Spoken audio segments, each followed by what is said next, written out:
taught my field was accounting. I was in business school. My field is government accounting. So I had a joint. Okay, well, good afternoon, everyone. Thank you for coming out on such a gorgeous day and coming inside, but at least the doors are open, right? We can feel the breeze. Today, can you hear? Is that better? Okay.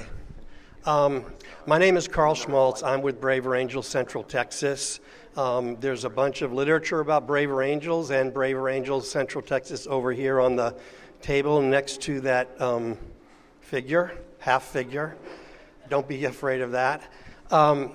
So we're just so grateful for our panelists today and our moderator, who is also from Braver Angels. And our moderator is Lynn Reynolds. I'm going to introduce her in a second, but Lynn, a funny thing happened on the way to the forum. Lynn left early so she could be here really early, and if some of you noticed, she came in right about 3 minutes before 1:30, and the reason was she was in a 4-car automobile accident. So we especially thank Lynn, and let me just tell you a little bit about her. She didn't dance enough, I guess, in the car, right? Lynn has made dance and writing her life's work. She performed and directed dance for 15 years before obtaining a bachelor's degree of fine arts in dance from Sam Houston State University. She taught in Houston HISD for 20 years. She wrote dance standards and curriculum for HISD and the state of Texas. And she trained dance faculty as a master mentor at HISD. She is a multiple winner of Dance Educator of the Year at city, state, and national levels. So that's a huge background. And you might say, well, what's next? Well, she's a published poet, author, and a trained Braver Angels moderator. So welcome all of the obstacles that she's overcome to come here today. Lynn, you can use that one. That one here. Good afternoon. It's wonderful to see everybody. I'm going to introduce our wonderful panelists here for them, give you a short biography of them as well, and then we'll get started.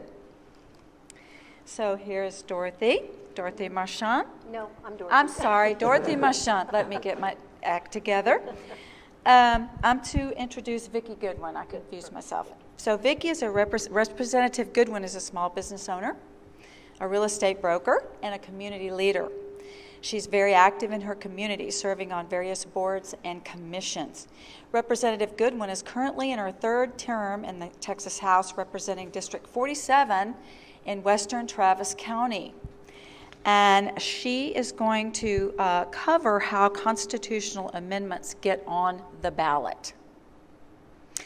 Now we do have Dorothy as the VP of Voter Education for the League of Women Voters of Texas, among other duties. She oversees the publication of the statewide Voters Guide. For the November 2023 election, the guide will provide in plain language unbiased expectations and explanations, as well as pros and cons for each of the 14 proposed constitutional amendments. She has over 30 years of experience in commercial banking and finance. So what she will be discussing today is covering all 3 tax-related propositions with a focus on the wealth tax. Okay, and we have Michael Granof. Did I say that right? Yes. Okay.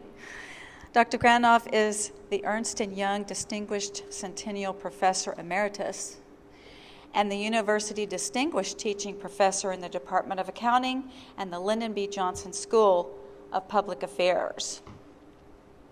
And he will be putting the 3 measures in the context of the overall Texas revenue system and discuss how they will increase or decrease the system's taxpayer fairness. And now we come to David Thomason. Dr. Thomason is an associate professor of political science, the executive director of the Kosmetsky Center of Excellence, and the director of the Civics Lab at St. Edward's University. He has over 20 years of practical public policy experience in state and local policy. And he will discuss how the low voter turnout historically in proposition years and what that means for both the type of voters participating and what that means for the propositions on this year's ballot. All right, and now, Vikki.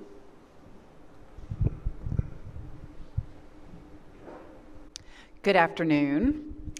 So, how do these things get on the ballot? Because in Texas, we don't have voter referendum where you, the people, can decide that you want something to be changed in the Constitution. It always has to come from legislators. So, a House member or a senator proposes something, and like any bill, it is super hard to get it passed into law, particularly for a constitutional amendment, because it takes 2/3 of members, whether in the House or Senate, to vote to pass that for it to get onto the constitutional amendment ballot.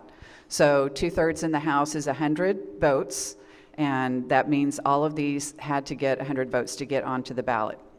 So like any bill, it goes through the same exact process. It has to go through committee. Committee has to vote it out, has to get onto the floor or Senate or House floor calendar, and then we have to vote and it passes. And then the Secretary of State is who puts the ballot together.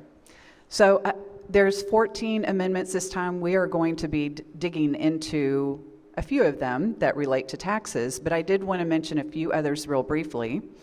So my favorite, to be quite honest, is Prop 14, which will set up a fund for state parks.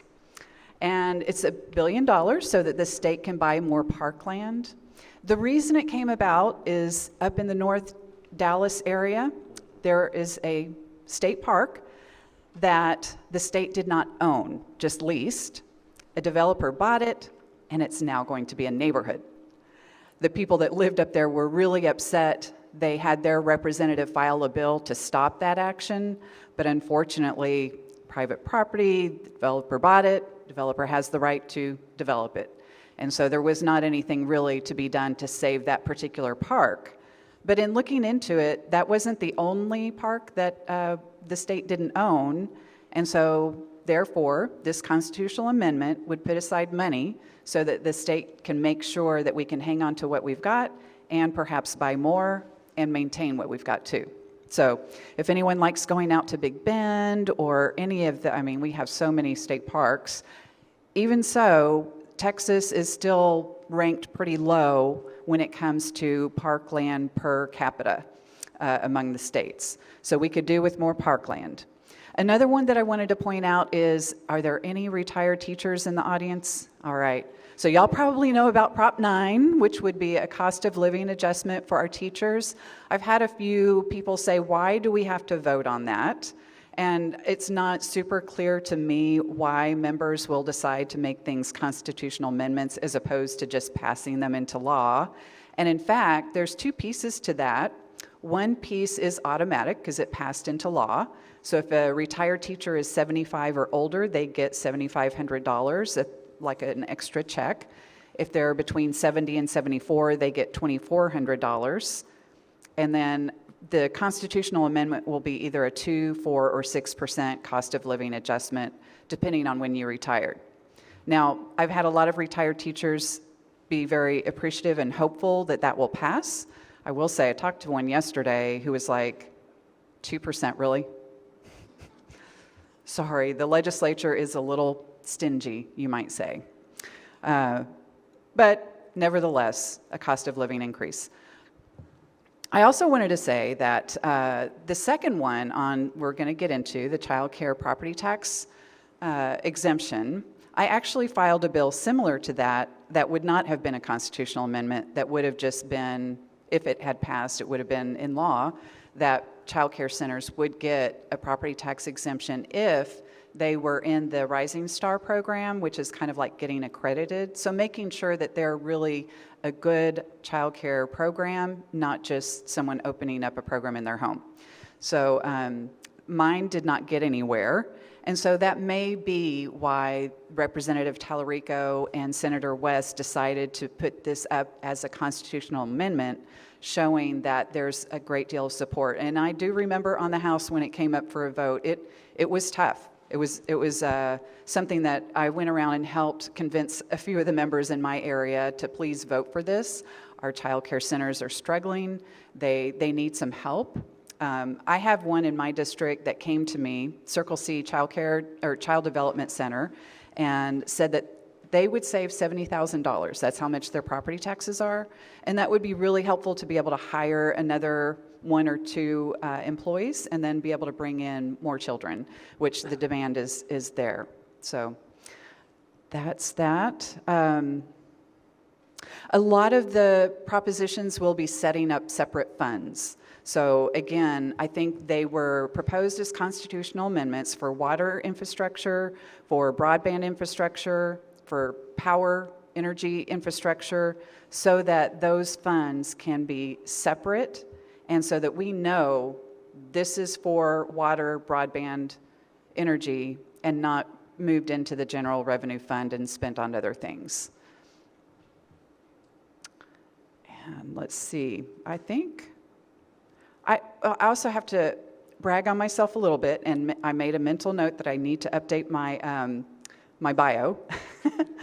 So I was able to get 4 bills passed this time, which as a member of the minority party and still relatively new, I'm in my 3rd session, but that's still, you know, based on other members' length of time in the legislature, I'm still relatively new. So that was really incredible. I got 4 things done that really will have an impact. One is drowning prevention, one's violence prevention, one expands a mental health therapy, and then one that created the Texas Food Resiliency Commission, which will work with our farmers and our food banks, $12 million that will go to help make sure people have the healthy food that they need to eat. So with that, I will pass it along. Thank you, Vicki. Hello. Can everyone hear me? I am not a state representative, so I have notes that I'm going to be reading from. But just I'll follow up on Proposition 2, which would allow counties and cities to lower property taxes on some child care centers, and the legislature would have to define exactly what a child care center is. But the benefit would apply only to child care centers that are owned or rented, so it could be either, but also at least 20% of the children enrolled would have to receive subsidized child care services. The value of any exemption that's allowed under this would have to be at least 50% of the property's appraised value. And for landlords of child care centers, or if they have to include an affidavit with their application for the exemption and disclose the amount of the tax reduction and also the rent charge that would be reduced by an equal amount. So the arguments for this, and I think Vicki covered a lot of these, and it's that supposedly between March of 2020 and September of 21, Texas lost 21% of its child care providers. As a result, there were 242 communities that were designated child care deserts, and about 48% of Texas live in a child care deserts. Those remaining open are economically stressed due to inflation, higher rent, utilities, taxes, and wages. And with federal COVID relief drying up, some providers are preparing to close next year. The U.S. Chamber of Commerce found that Texas economy loses about $9.4 billion per year from breakdowns in child care. So the lower property taxes would reduce costs for child care centers, so theoretically more could remain open and more could be built. And having a larger number of child care centers would lower costs, should lower costs for working parents and allow them to stay in the workforce. Also, child care centers might use those savings from the lower property taxes to improve wages and benefits for their staff, and that would help them retain workers. There are also some arguments against, and the league always tries to cover both. One is that, lowering property taxes for one business is going to increase the tax burden for other property owners, including homeowners and other businesses. Lower property taxes would reduce the taxes raised to fund counties and cities, and the benefits of this tax break may not flow to parents and child care workers. Okay, then Proposition 3. This is the one to amend the Texas Constitution to prohibit a wealth tax.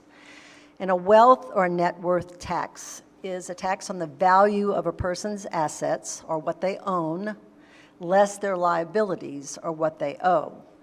And so their assets could include cash, bank deposits, shares of stock, equipment, real estate, pension plans, money funds, and trusts. Whatever's included as an asset would have to be defined by the legislature were they to pass this. But just for an example, if you own a house worth $500,000 and you have checking and savings accounts of about $100,000, let's say you have $400,000 in investments, your total assets would be $1 million. If you have a $250,000 mortgage, you have $50,000 in other debt, so you'd have total liabilities of $300,000, and your net worth would be $700,000, which would be the amount that would be taxed. So the arguments for this constitutional amendment prohibiting the wealth tax is that Texans should not be penalized for creating wealth and starting businesses which help the Texas economy grow. This tax would be very difficult to administer and enforce due to the complexity of determining the fair value of the assets. For example, how would you value a farm? Is it the appraised value of the land? Is it some discounted future cash flow from the crops?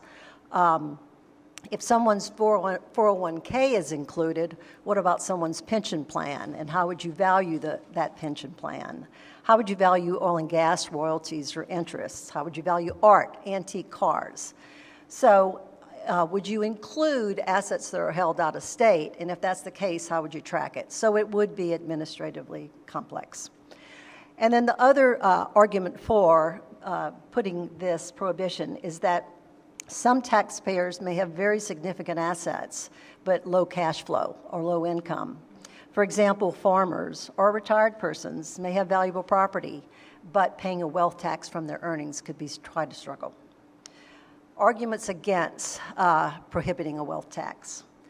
The Texas poverty rate is higher than average, with over 4 million Texans living in poverty.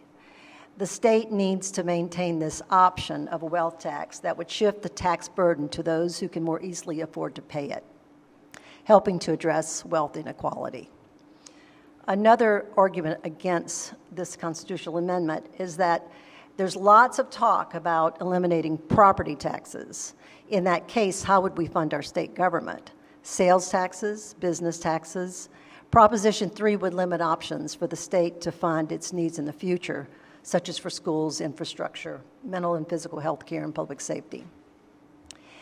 And then the other argument against it is that this proposed amendment addresses a tax that's not even being considered by the legislature. So there are some that are saying that perhaps this is more political than policy. Okay, and the next one is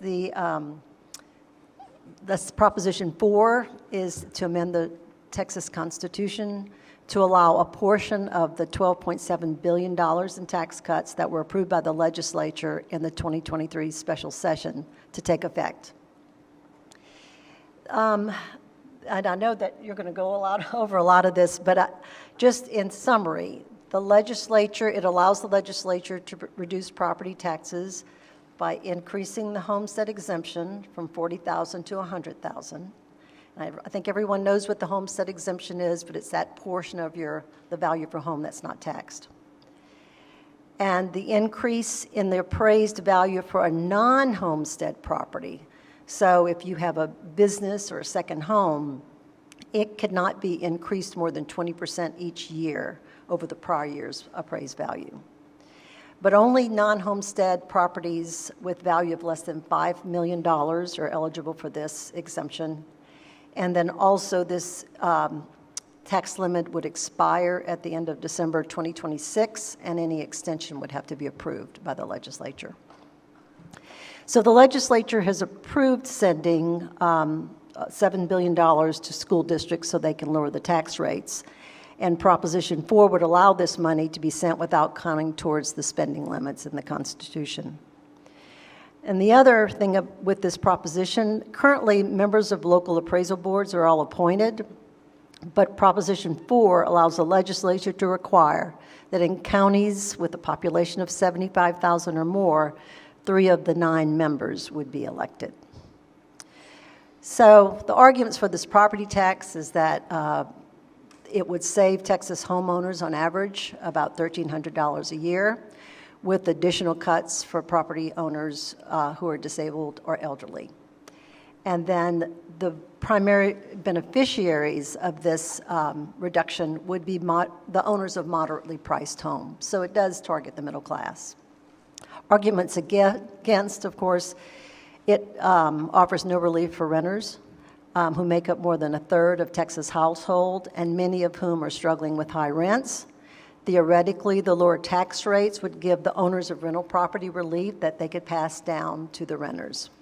Opponents say that these property tax changes do not include new money for schools or teacher pay raises, even though Texas is ranked near the bottom in per student spending for education. And then lastly, shifting away from property taxes to fund our public schools could result in higher sales taxes or higher taxes on businesses.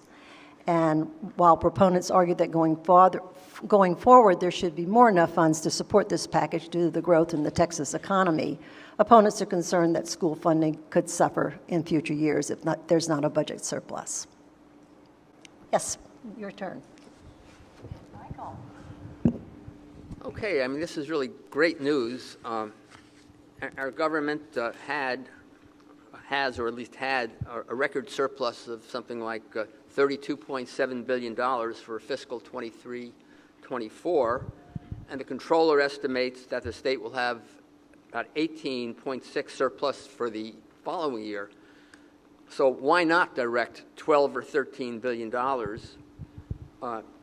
in tax cuts, which would obviously provide benefits to a large number of Texas homeowners and indeed citizens. The property taxes in Texas are already exceedingly high relative to those in other states. So there are obvious advantages to this. But maybe the celebration, just maybe, the celebration should be somewhat muted. The tax bill lowers our property tax bill, but what does it do? The cost of education has to be paid by someone, by some entity. So what we're doing is we're shifting the taxes, we're shifting the cost from the school districts to the state, which is going to pick up the amount. Problem is that in the long run, of course, the surplus isn't going to continue forever. That's for sure. You know, the rules of physics say what goes up must come down. And in fact, much of the surplus comes from inflation and some from increased energy taxes. Now, where does the state get its funding? The state gets most of its funding from sales taxes. Now, sales taxes are an extremely regressive type of tax. Now, by that I mean we have progressive taxes, and a progressive tax is one in which upper income families pay a larger share of their income than lower income families. Proportional taxes are those where they all pay the same percentage of taxes, a percentage of their income in taxes, and a regressive tax is one in which the poor pay at a higher rate, pay a higher share of their income than the rich. In fact, the sales tax is an exceedingly regressive tax for obvious reasons. The poor have to spend most of their money on items that are taxed. The rich save a high portion of their of their income, or they spend it on things which are not directly taxed by the state, such as, let's say, overseas travel. Texas has the second most regressive tax system in the country. Sales taxes represent 59% of all of our taxes. When you include taxes that are similar to sales taxes, like excise taxes, those on alcohol or gasoline, sales taxes make up 74% of our taxes, and something like 63% of all state revenues. So in Texas,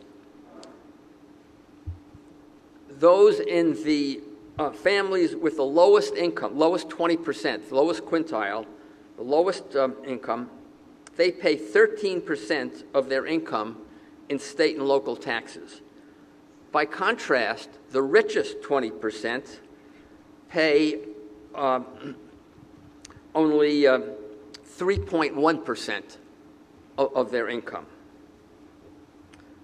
So in other words, the poor are paying a much higher percentage of their revenue in sales taxes, and the result, of course, is that we're going to shift from property taxes to sales taxes, in effect. And property taxes are far, far less regressive. In Texas, the rich pay 1.8%, the poor only 3.7%.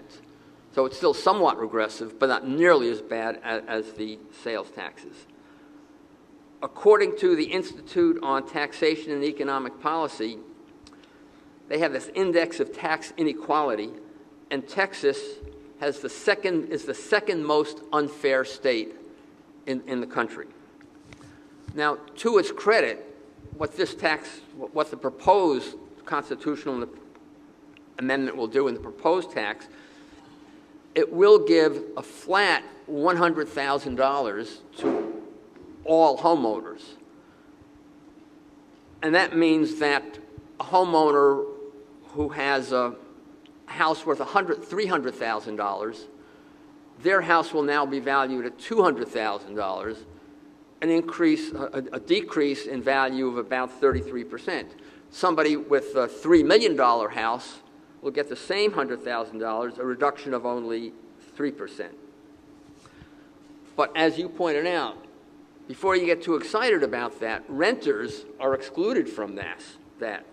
And as you noted, 38% of Texas householders are renters, and we can assume that they are probably lower middle class or poor compared at least to the wealthy.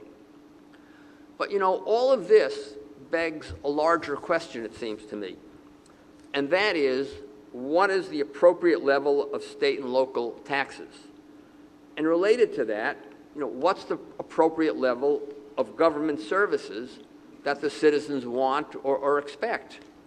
And that, of course, is tied to our basic philosophy of government. Liberals versus socialists, for example, Democrats versus Republicans. Texas is a relatively low-tax state, no question about it. But it's also a relatively low-service state.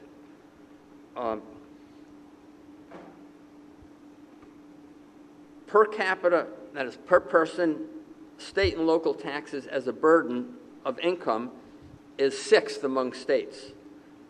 In Texas, we pay close to $5,000 per person in state and local taxes versus, say, California, which is $10,000, or New York, which is $12,000. So we're low tax. But as might be expected, we're also towards the bottom in terms of services. The Texas Comptroller General estimates that we're now number one in both the percentage and number of uninsured. 18% versus which is twice the national average, of 9%. The U.S. Census Bureau says that we're 14th in the highest poverty rate. We're ranked 41st in funding K through 12 and second worst in the number of adults attaining a high school diploma or higher. Now, obviously, whether that's troublesome or not is a matter of one's philosophy. So, in sum, Prop 4 has the virtue of lowering taxes for homeowners.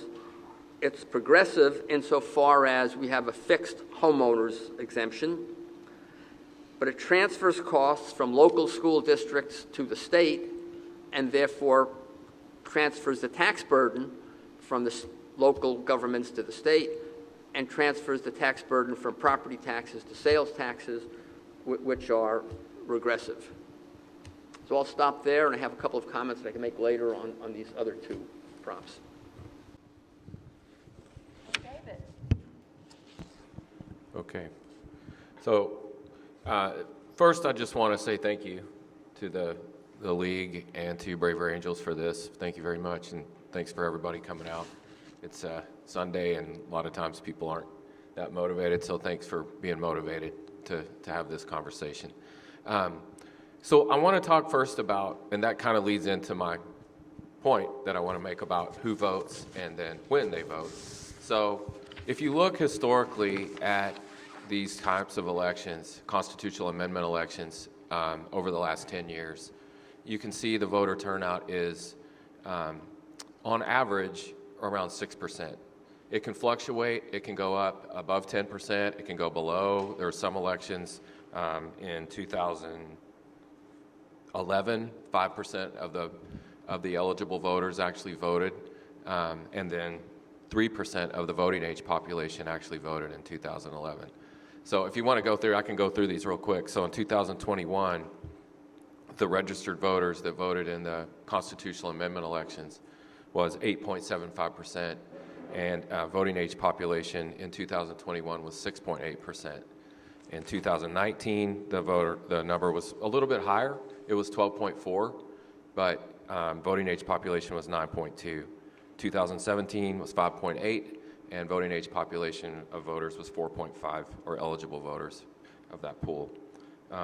In 2015, it was 11.3 and 8.3. I just want you to kind of get an idea of what type of turnout we see when we see these kinds of elections. So what does a person, what motivates someone to vote? That would be the question. If almost 95% of all voters don't vote, who does vote and what motivates them to vote? So if you look at the average voter in Texas, and believe me, this is an average, so this is not a specific individual, but on average, the average voter in Texas is white, middle-aged to older, affluent, conservative, and educated. All of these play into the kind of voter that a person would vote in this kind of election. So when we look at what Texas voters look like, on average, the voting age population, that's very different than the actual person that's voting in these constitutional votes. And that goes directly to, I think, a lot of the comments that you just made. When you look at some of these amendments that are on the ballot, many of these amendments will affect, in a lot of ways, disproportionately people that are not voting or that aren't in the profile of the voter that's voting in these constitutional amendments. So the question, and I think it's one that we can raise and we can have a conversation about, and I'm not trying to promote, or I'm just for the conversation, how do we improve voter turnout for a larger audience that is reflective of Texas, that reflects the diversity of Texas? Because we're not seeing that in our constitutional amendment elections, and we're not seeing that in general on most of our elections, regardless of the kind of election. So, who votes is a question. But it's also the other question about constitutional amendments is when people vote. Early voting begins, and the kind of voter that votes early is different than the kind of voter that will actually go and vote on election day. And I want to give an example. So in 2003, I was the in-house as opposed to the out-house a lobbyist for a healthcare association here that's a statewide association. We represented nonprofit retirement communities and assisted living all across Texas. And that year was the year 2003 that there was a big push towards tort reform, and there was a constitutional amendment that year on tort reform. And I was very involved in that on the side of promoting the tort reform legislation. And obviously, we can have a long discussion about that too. I'm not personally, that's not me. That was me working in the job that I was in. But one thing that we found with that election is that early voting, we won. We won the early voting, and it did pass. But on election day, we lost big. And the reason that we lost is that it fragmented the Republican vote between some Republicans that would have benefited from the tort reform measures and other Republicans that recognized that their businesses may have actually been hurt. And as they started to become more aware of it on election day, we almost lost that because there was a fragmentation in the Republican Party. So when you think strategically about these kinds of elections, when there are campaigns, and these are campaigns, each one of these has a campaign, and they have people out working very hard on all sides of these issues. When there is a campaign, the question is, the campaign's going to say, well, who is our audience? And so marketing-wise, they're going to go to people that vote, and they're going to market and try to, influence those voters to sway that vote. It's not a public campaign. It's specifically targeted to those voters that are likely to vote in those elections. So what does that say about, I'm the director of the Kosmetsky Center at St. Ed's. We promote democratic ideas and civic engagement. So to me, the questions are, how reflective is this of our democratic society? What measures should we take to improve our voter outcome and voter turnout? And what level of voter fatigue, because the question of voter fatigue is one that a lot of voters experience, the extent that voter fatigue plays a factor, and should we look at elections more consolidated, and when should we have the timing of these kinds of constitutional measures? So those are just a few thoughts. This is a time that we really wanted to allow our panelists to discuss what they said. They can ask questions of each other, or they can also add on to what they were saying before as the thought goes to them. So who would like to? Okay. So one thing that wasn't brought up was that in Prop 4, the Property Tax Relief Act, there's also a component that increases the exemption for a franchise. So a franchise business owner currently, if they make $1 million or less, they don't pay a franchise tax. If this passes, that will increase to 2.47 million. And I just don't know why they didn't say 2.5. I mean, but 2.47 million, if that is your franchise income or below, then you will not pay any franchise tax. So again, another way that we're cutting revenue from businesses. So that to me is honestly is concerning, because then how do we make that revenue shortfall up? The other thing that was mentioned was about renters, and I just wanted to say that there was another proposal that John Bryant from the Dallas area and I put forth, and I plan to resubmit it next session, but it's called the Affordable Rent Act. And what it would do is it would provide an incentive for landlords to keep rent lower, not to increase rent exponentially. So the way it would work is that if a landlord agreed to charge fair market rent and agreed not to raise rent more than 5% year over year, then that landlord would get a 10% cap on the assessment value. So one of the things that Dorothy mentioned was that there's a 3-year pilot program. If you have a property that's $5 million or less, you get an automatic cap of 20%. So my thought is we should really be a little more thoughtful and a little more focused and have a purpose behind that cap and say for those landlords that are going to charge fair market rent or below, they are the ones that would get it, and that would put downward pressure on rents. So there's already a table out there. We don't have to recreate the wheel.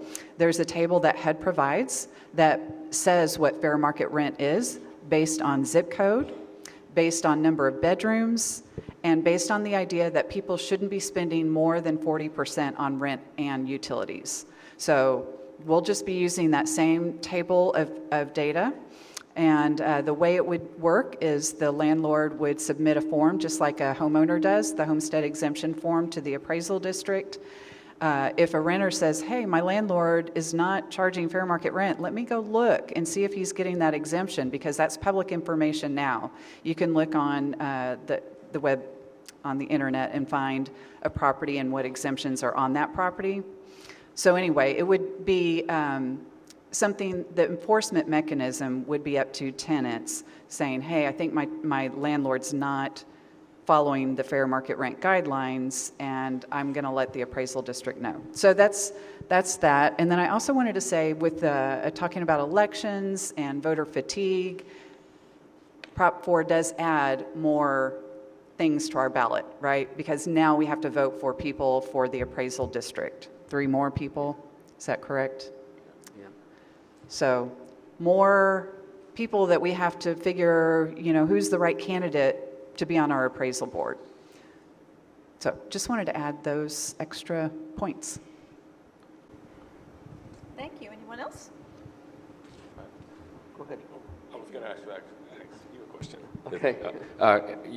Your comments I thought were really interesting, and it may be that both you and Representative Goodwin may want to have a conversation about this, but the question about the shifting the burden of tax or the shifting the greater percentage of school funding onto the state, when you shift local tax to a state that already is looking at identifying ways to reduce funding to public schools, what does that end up looking like for a public school that is really the cornerstone of a democracy? I'm happy to tackle that if you want. So yeah, a lot of people actually have said, with Prop 4, does that mean that our schools are going to get less money because you're collecting less property tax? No. The reason we're able to do it is we have $33 billion of surplus, $12 billion of which is what would pay for it. So essentially what we're doing is we're saying the state is we're shifting who is paying for our schools, not changing a dollar that the schools get, which is a problem because with inflation, our schools are scraping by. So many of the school districts across the state are digging into their reserves in order to give teachers a raise, because otherwise teachers are leaving the profession. And so they know that they have to give raises so that teachers can keep up with inflation as well. And so during regular session, we had a bill that put $5 billion into our schools, and it would have passed, except at the last minute, they threw in the vouchers. And so that got added to the bill, and it killed the bill.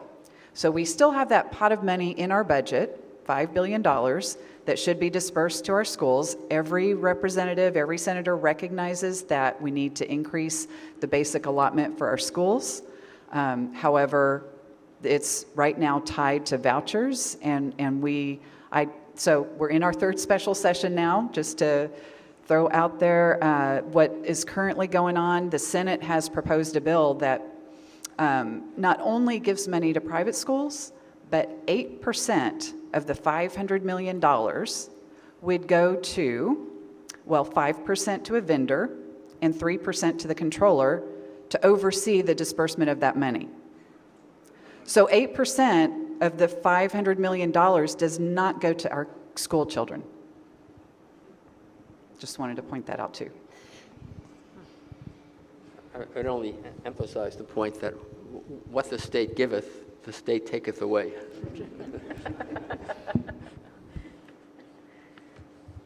Anything anything else? Yeah, let me make another point regarding the Child Care Act. Now, it's hard to argue that we shouldn't be subsidizing child care. Now, but there are two ways to give subsidies in our system. One, we can give direct cash subsidies, or the other, we can give tax breaks. And the net financial impact may well be the same. When we give the subsidy through the tax system, that's called a tax expenditure. And the federal government does that notoriously. There's something like 165 of these in the tax code. And that's why the tax code is such a mess. That's why it's so complicated. And the problem is that when we give it through the tax code, there's no accountability after the first year, after it's given. With a direct subsidy, it has to go into the budget every year, and the money has to be appropriated. So it seems to me, as a matter of policy, it's better to give direct subsidies, direct cash subsidies each year, and control those, rather than to build it into the tax system. And then it lasts forever, and there's very little accountability on it.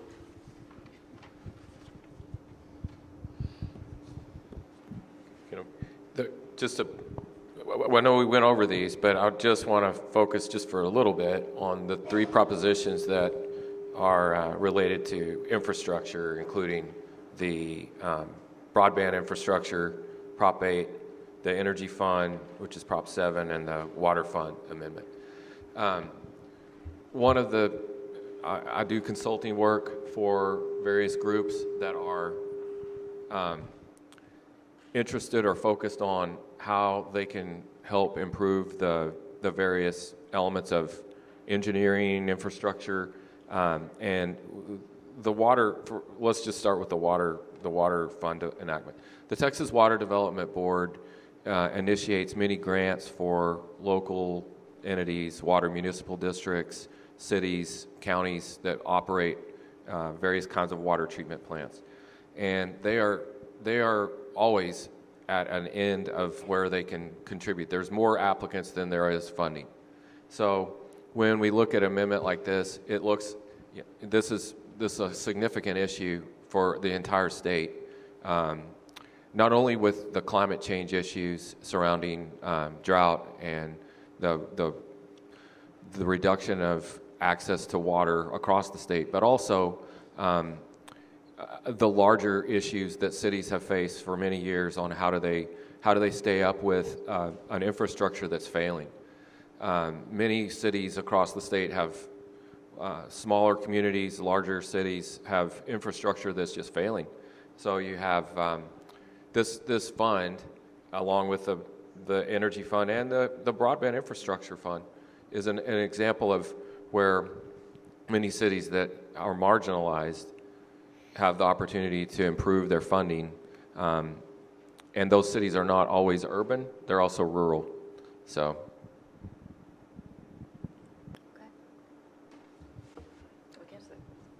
So we created the Texas Water Caucus in the legislature this session in order to look at the issue of water because it is a significant issue.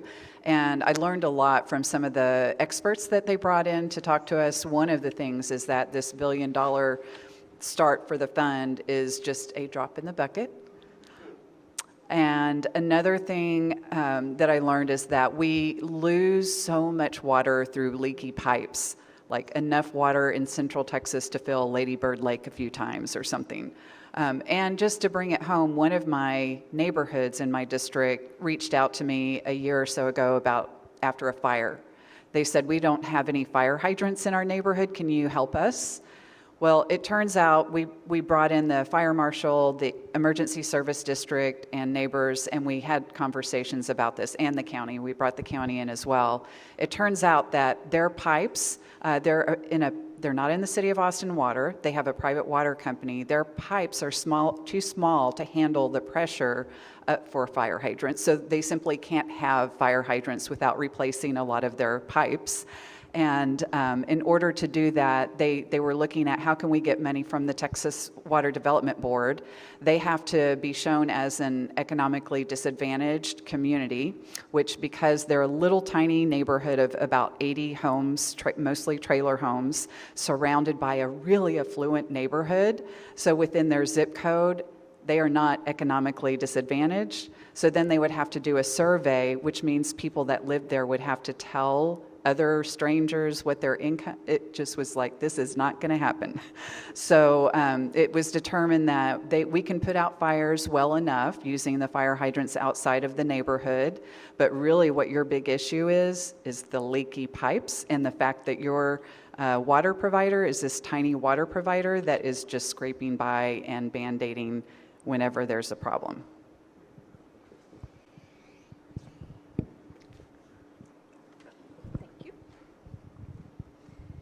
It is time for Q&A, and we're going to ask our panelists to come forward and grab a microphone to answer questions. So I know a couple of you were waiting for Q&A, so who has a question? Let's hear the question. Okay. Okay, my name is Terry, and I'm from Williamson County. And I've been working with United Way, Greater Austin, on early childhood education. And this issue on daycare centers is really not good in that, number one, you've got to be a rising star. How many rising star daycare centers are in Texas, and where are they? Anybody? Okay. I only have 326 daycare centers in all of my county, and I think there's only a handful that are rising star. Further, they have to have 20% of their students on subsidies. Who can make it? It's a bad business model. Our daycare in the United States is a bad business model. Its profit margin is tiny. So really what happens with this is it's like a political thing. What I'm hearing is that this may not really be a silver bullet for our child care centers, and I would agree with that. So even if it does pass, even if this proposition passes, it still is up to the taxing entities, so the city, the county, whatever, to decide if they're going to give it and to decide how much. It could be a 50% exemption or up to 100%. It has to be at least 50%. But it certainly isn't going to solve the problem, and so I've been thinking in my own head and with my staff, how do we really help? And so what I'm, again, working on a proposal for next session for scholarships, because let's call them scholarships and not subsidies, I think that is more helpful. But a way of maybe taking from paychecks a tiny, tiny bit from paychecks and putting that into a fund that can help to subsidize childcare. And also, another representative, Penny Morales-Shaw, had a proposal that would similarly take a tiny bit out of people's paychecks and put it in a fund for paid parental leave, so that parents can take time off after having a baby and not have to stress about how are they going to pay the bills. So those will be proposals. I think that is a better way to address it, but just trying to think of ways to help our child care. We looked at the Texas Rising Star program. I saw that number-wise there were quite a few across the state in the program, and it's also a way to kind of incentivize child care providers to get into it. I do understand there are some hoops and hurdles they have to get through to participate, but I think that's good for the kids in the end. And that seems to be consistent with my comment about direct versus indirect subsidies. Better way. Karen Nicholson with the League of Women Voters. I'm still perplexed about Prop 4 because only 25% of the school districts even have tax exemptions, homestead exemptions. So that means 25 don't, 75 do. So I'm confused about how that money is going to work. And I just Googled it because I knew there weren't very many that did that did the homestead exemptions, and I just Googled it and it said 25%. I'm confused confused because I thought that all had homestead exemptions. The local school district gets to decide whether to grant the homestead exemption or not. And many, because of money, have not been able to grant it for a while. I'd have to go back and do research, but I think that they have changed something that makes it applied across the board. I would have to do some research, but I do think it would be across the board and not a local decision on that.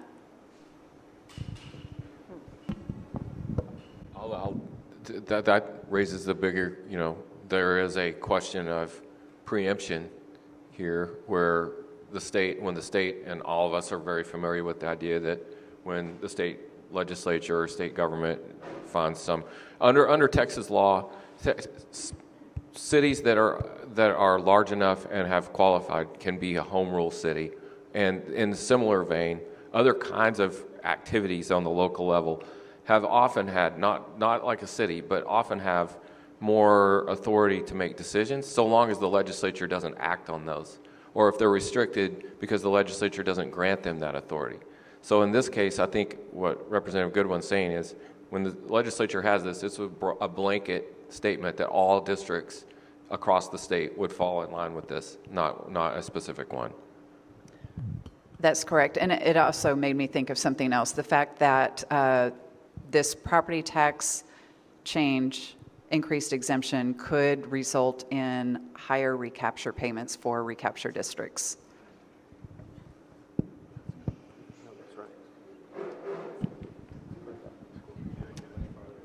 I'll do it right here. Just a quick question, and if I missed this, I apologize. For my own general education, what is the average cost, roughly, to send a child, I don't have children, to send a child to a daycare center? And how do poor people send their kids to daycare? Do they get left out? Are those poor people, are they regulated in those daycare centers that are probably underfunded? How does that work? I mean, I'm thinking about this subject quite a bit, and I'd like to if you know that, let me know. So I don't know exactly what childcare costs right now, but it's, I've often heard that if you're making $15 an hour, what you would be spending on childcare would wipe away everything you made. The question about how do low-income parents send their kids to childcare, there are currently some subsidies, just not nearly enough. And then for those childcare centers that take subsidies, they are limited on what they can charge. So that it makes it really hard for them to pay competitive salaries. So oftentimes, one of their workers can go work in fast food and make more money because they're probably making less than $15 an hour. So, and they make less than teachers, so they sometimes draw workers away to go into the teaching profession. So it's a really big challenge keeping workers in daycare, and it's a really big challenge for the daycare providers to keep their doors open given all the constraints. I mean, it's nice to be able to accept the subsidies because you know you'll get paid, but at the same time, then it limits what you can charge. And just Googling it, annually, the average cost of daycare in Texas is about $9,300 per year. Annual. A lot of times what happens, though, as you all know, is that there's the regulated market of daycare and there's the unregulated market. And so when someone is low income and they can't afford the regulated daycare, they will find ways, but those aren't regulated. And it's a difficult place, and we know cases and terrible situations. We also know there's really good people that are working in that market. But in a marketplace that is regulated, it is very expensive and removes many from being able to access that for their children. So they have to resort to places that are not regulated, and that is a difficult place to be.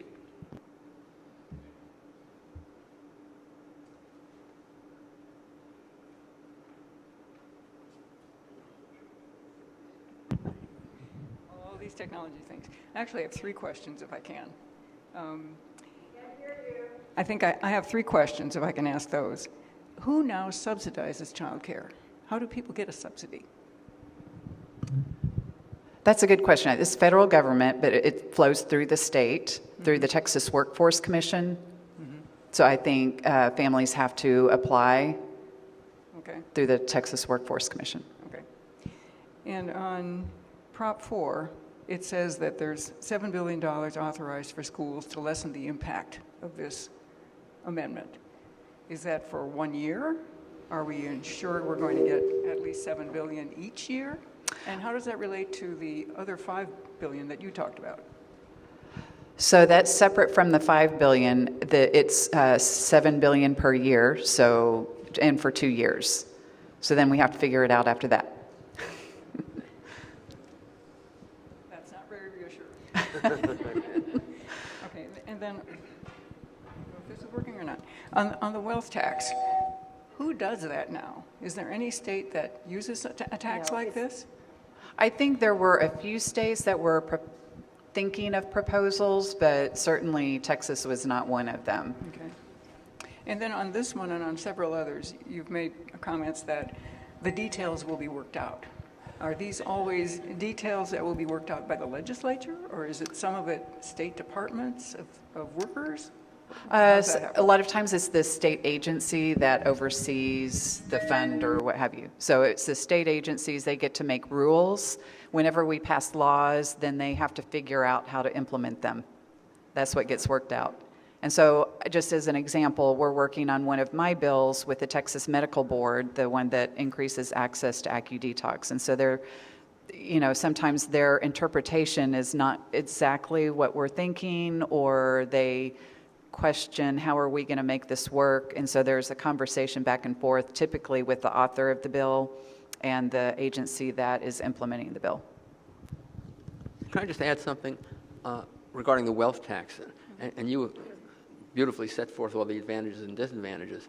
And I'd just like to emphasize one point, that wealth tax is very hard to administer. The income tax cannot be administered by states alone. They rely on the federal government. That's the basis for the income tax. Until the federal government has a wealth tax, it would be impossible for any state to have it. In other words, when it comes to the wealth tax, in reality, that's nothing more than political theater at this point.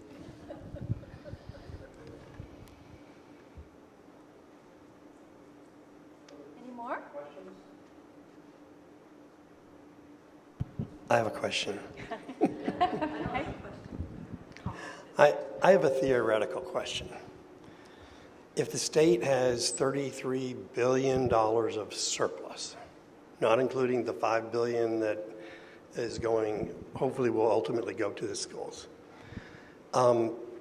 then could we argue that the state has over-collected, and giving some of that money back is not a bad idea as a theoretical proposition? And so then the question becomes, and it really, Professor Granof, from your comments, how would you give that money back in the most equitable and effective way? Interesting question. Can I say real quick before you start, good. just that? It take a long time. The question about are we collecting too much taxes, I would turn that around and say, look at our infrastructure needs. Maybe we're collecting the right amount and we're not keeping up with our infrastructure needs. Water, broadband, public education, healthcare.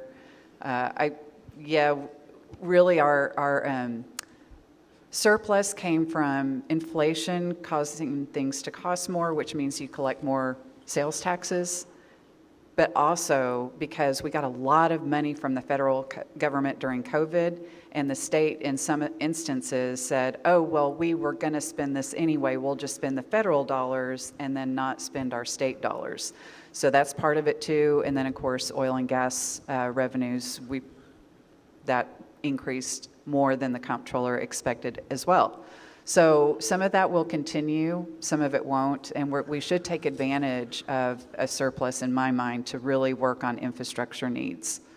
Excellent point.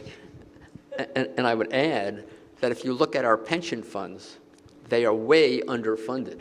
So you can take most of those $1 billion and use it to fully fund the pension funds, and that is repaying the funds. That represents earnings of people in the past. That really makes up for what the state should have put in the past. And thinking about this not as an echo chamber of let's spend a lot of money, but thinking about it just from the perspective of what a Texas voter would say. If the average Texas voter were to look at the surplus, the average Texas voter would say, we want our money back. And so believe me, I'm not advocating for this, so don't say that I'm the one that's saying this. I'm saying when you think about what a voter thinks about, when Texas is last in all these categories that we're all shocked, the ones that you laid out and many more, many Texans will say, well, that's good because that shows that government is not expanding. We're not growing government. We need to keep government small. The role of government should be minimal. When we have philanthropy and other groups that are in our communities that can take care of people, or when we have schools that aren't working to the level that they shouldn't get funded. So we have to think about it, what a Texas voter would say about a surplus. And Texas voters don't want to spend money in government. So the question is, to me, how do we address the issue of the average Texas voter that says government should be minimal, we should not have these services unless absolutely necessary? Well, creating a voucher program that creates a new level of administration is not keeping government small.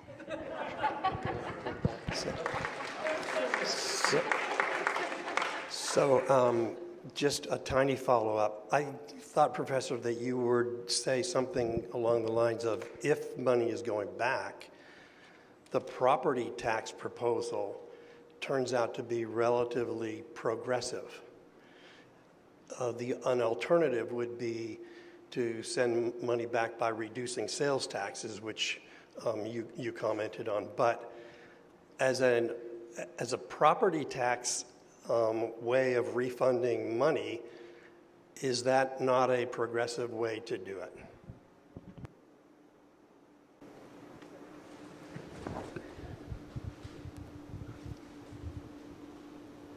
I'm not sure about that. I mean, why would it be a progressive way?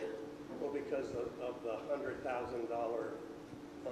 $100,000. Yeah, that part of it is definitely progressive. Yeah. Yes, no, I agree with that. The 100,000, it's progressive in a sense. It's progressive for middle income people. They're the ones who are getting the real benefit out of that. And I think that, as I said, that's the one progressive feature of that act. Does the state of Texas take into account the federal funds that are available, like from the infrastructure bill, before we start doing our own budget? Yeah, I mean, we got a lot of money, as one example, a while back for plugging abandoned oil wells. And so the state is taking advantage of that. And there's a lot of money in the infrastructure bill that they're still working out all the details, but that will allow people to put in more energy efficient appliances and things like that. So we'll take advantage of that. So certainly we do take advantage of federal dollars that come to the state. I'll give another quick example of broadband. So the USDA has a lot of grants related to broadband, and one of the ways to focus on rural and the last mile and digital divide issues for rural areas. So they have a lot of funding available for states, especially rural states that have large rural populations. Texas has working a lot with the USDA on that, but it's still not enough for broadband.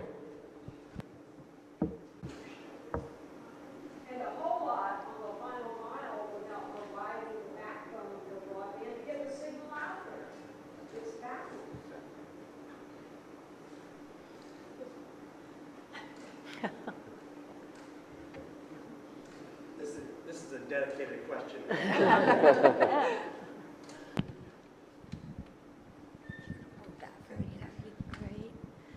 It's about 7. In the Texas Tribune, it kind of framed it as aiming to build new natural gas-fueled power plants, and so giving a 3% interest loan for the construction of gas-fueled power plants, and then paying a bonus for those getting new plants connected by June 2029. So mostly I kind of wanted to know thoughts on that. Is it just restricted? Is this kind of like set up just to be restricted to gas-fueled plants? And is there the new power plants anything like could be clean energy? That's all. Unfortunately, it could not go for renewable energy, which is a big disappointment because regardless of what the legislature does, renewables are growing exponentially.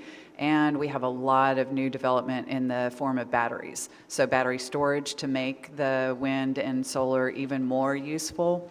And that honestly, when you look at, Doug Lewin is a consultant on energy issues, and he puts out lots of data and pricing and like how much money we're saving as a state by having wind and solar.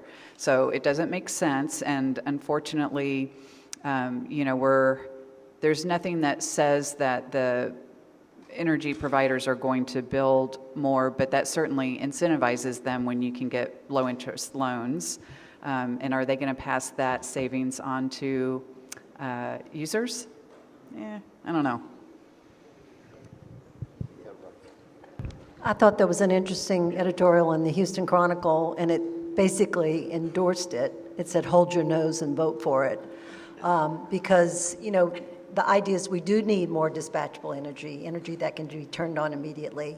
I think batteries can eventually provide that, and there's nothing in that amendment for batteries. But they've tried to push all the blame for all the problems with the solar and wind, and that's not the issue. But solar and wind do not have the same dispatchability as natural gas. So they just said, in the interim, this is a way to get us there, but it does not help us progress to greener energy. I think one more question. Does it provide for the backbone power grid, though? Because I understand that our problem is that we can't get the energy from the wind and solar to our cities from the west because our backbone of power lines is lacking. Is it going to allow them to increase that backbone of power lines? So we after that last emergency call for conservation, the legislators had a meeting with ERCOT, and they said that PUC has recently changed some permit requirements to make it easier so that we actually have a lot of wind in southeast Texas now too. And in the last emergency, if that had a way to get to houses, that would have been very helpful. And so there's 2 companies that are building out transmission lines now. And again, the PUC has made it a little bit easier to get that done. Thank you. There's a lot of stranded power too on wind and solar and I'm not advocating for this, but there is a conversation around how we can pull the stranded power onto the grid and improve that. And there are many of these data centers that are going to remote parts of the state and building a data center to pull the power in. And a lot of the restrictions on how they can pull that power and upload that power are on local level. And so this doesn't address that, but I think we should have that conversation about how we're fully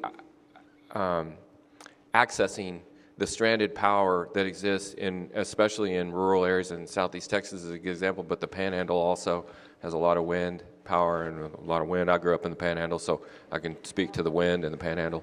But that's another piece of this. It's not necessarily addressed in this proposition, but is an important policy conversation. So, can you hear me? Yes. Just wanted to point out that the Sierra Club has singled out Proposition 7 as the one on which they take a position, and they say, do not vote for it. The other point I wanted to make is that last year, according to Sierra Club statistics, Texans spent $2 billion more on electric power than they would have been able to spend, than they would have had to spend if all of the clean energy had been able to get onto the grid. The grid was just insufficient. So we really need more permitting reform to allow the grid to be expanded. Okay, we've come to the end of our session today. Thank you, wonderful panelists. Yeah.